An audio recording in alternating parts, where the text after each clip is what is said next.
nous reprenons quelques-uns de ces éléments de début de semaine avec John Plassard qui est avec nous en visioconférence, spécialiste en investissement de Mirabeau. Bonjour et bienvenue John. Merci beaucoup d'être avec nous. Effectivement, c'est la surprise de ce début de semaine, la coupe supplémentaire de production annoncée par l'OPEP+, le cartel emmené par l'Arabie Saoudite et la Russie parmi ses alliés puissants. Quel est le rationnel pour vous de cette décision? Est-ce qu'on trouve d'ailleurs un rationnel plutôt dans la sphère géopolitique ou est-ce qu'il y a quand même des justifications macroéconomiques derrière cette baisse de production supplémentaire annoncée par l'OPEP+, John?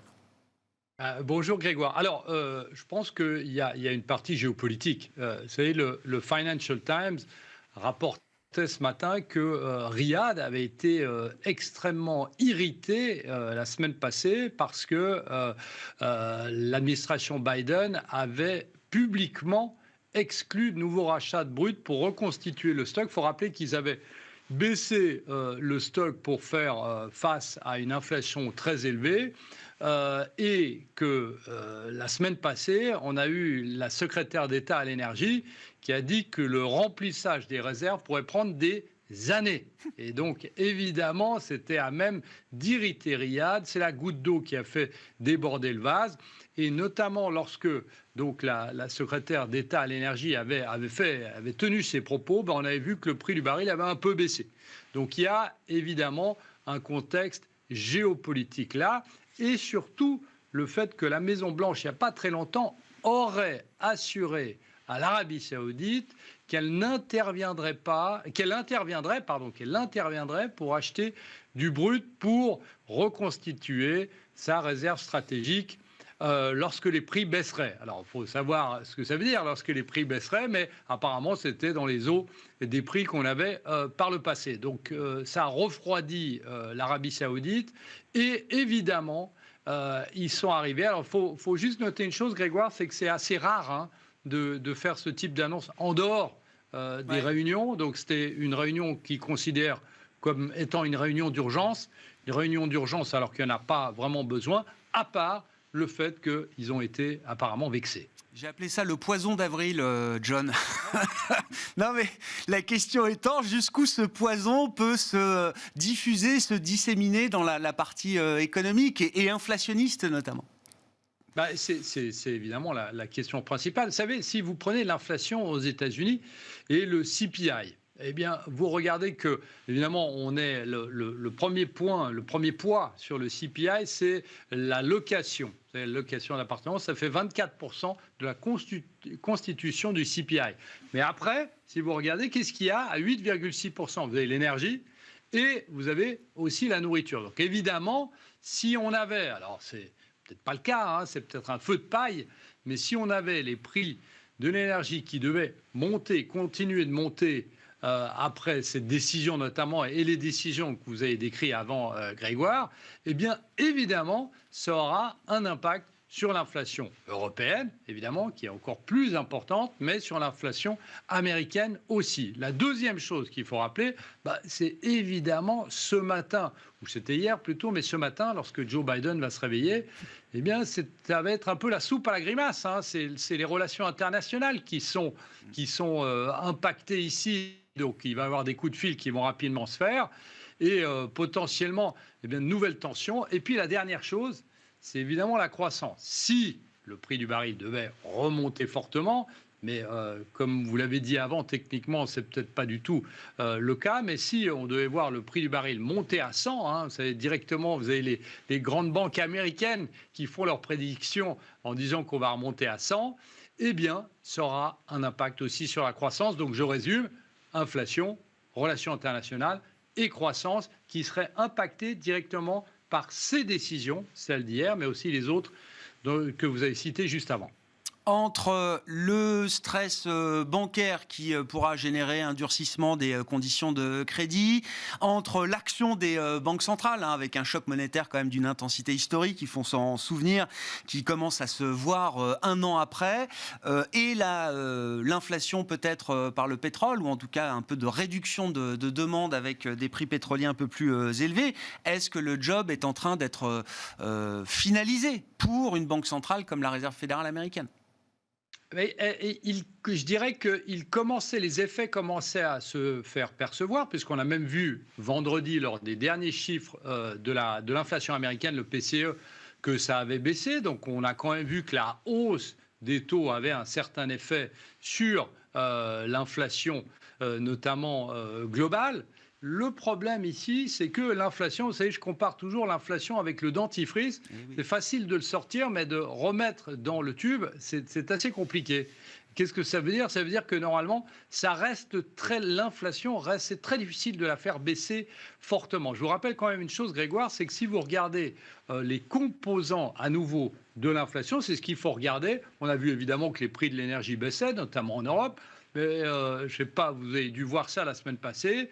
Eh bien, le prix de l'alimentaire en Grande-Bretagne a monté de 17,5%. C'est un record. On l'a aussi vu en France, ces prix qui montaient, etc. Et ils constituent une bonne poche lorsque on regarde ce qui en est de l'inflation.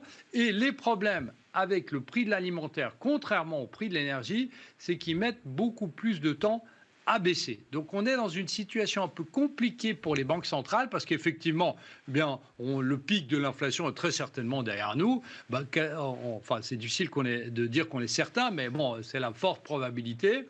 Mais le problème, c'est qu'il faut rappeler ici une chose, c'est que les banquiers centraux, en Europe évidemment, mais aussi aux États-Unis, ont monté les taux beaucoup trop tard. Et il y a eu un mea culpa, on ne va pas revenir là-dessus, de la part de Jérôme Powell et plus ou moins de la part de Christine Lagarde. Mais si on regarde un autre exemple qu'il faut toujours suivre, c'est l'exemple de la Banque centrale du Canada. Pourquoi? Parce que normalement, la Banque centrale du Canada est celle qui réplique les mouvements de la Réserve fédérale américaine. Mais l'année passée, contre toute attente, elle a monté ses taux avant la Fed. Et vous savez quoi, Grégoire? Eh bien, l'inflation a baissé plus tôt et ils sont proches de la pause. Et on voit qu'il y a un effet évident, théorique et pratique si vous montez les taux avant que l'inflation soit totalement installée dans le marché.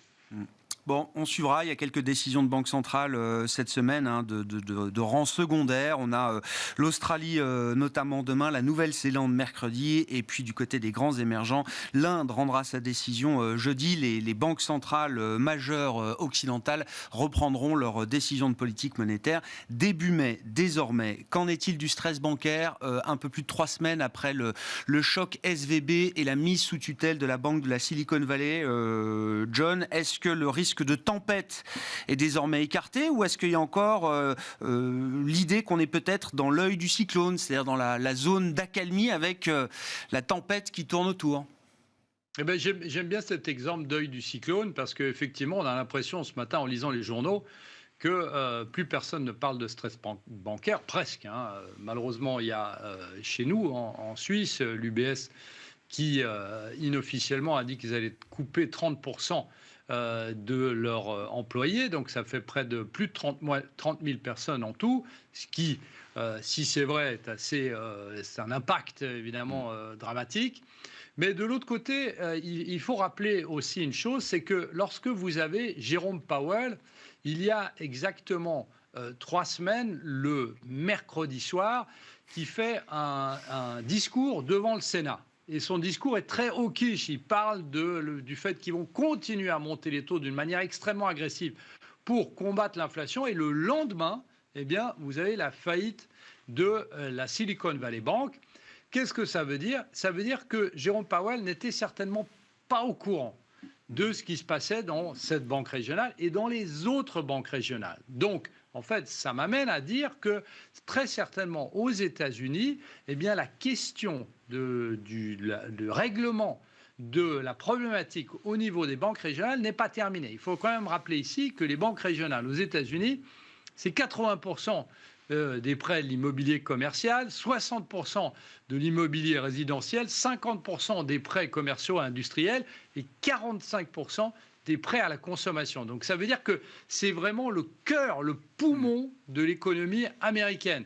Et là, on est dans une situation où effectivement tout le monde regarde en 2018, lorsque l'administration Trump, et vous en avez déjà parlé aussi Grégoire, eh bien avait changé, avait allégé les ratios de liquidité pour ces petites et moyennes banques afin de relancer l'économie, notamment des start-up. Bien évidemment, avec la hausse des taux et la rapidité de la hausse des taux l'année passée, eh bien, on est dans une situation où l'effet secondaire de la hausse des taux n'est pas seulement sur, sur l'emploi, en l'occurrence, elle n'y est pas, ni sur l'inflation, mais aussi sur certains prêts bancaires. Donc, ce que je dirais ici, c'est exactement l'exemple que vous avez donné. On est en plein dans l'œil du cyclone, c'est-à-dire qu'il ne se passe pas grand-chose, mais c'est quelque chose qu'il faut surveiller aux États-Unis, surtout de très très près, parce qu'il pourrait y avoir des secousses ou des deuxièmes secousses après le tremblement de terre qu'on a eu, voire 3 secousses. Donc, il faut faire très très attention ici.